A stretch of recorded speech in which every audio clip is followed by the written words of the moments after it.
1954 में जो लिखा गया वो 1971 में सच साबित हुआ और अब 2025 में अगला वार हो चुका है। 1954 में ख्वाजा अब्दुल हकीम ने लिखा, भारत कभी पाकिस्तान को दिल से तस्लीम नहीं करेगा और एक दिन पाकिस्तान को 2 टुकड़ों में बांटने की साजिश करेगा।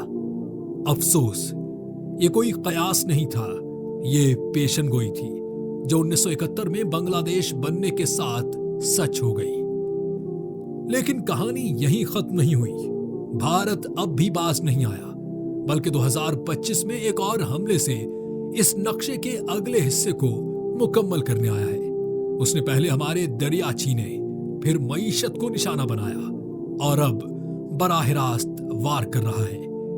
ये वही भारत है जिसने 1947 में 3 लाख मुसलमानों को शहीद किया था, हैदराबाद की इस्लामी रियासत को रौंद दिया था और अब पाकिस्तान की खुद मुख्तारी को मिटाने पर तुला हुआ है। पेशगोई पूरी हो चुकी, अब तारीख का दूसरा वर्क पलट रहा है। जागना है, वरना सिर्फ अफसोस बाकी रह जाएगा।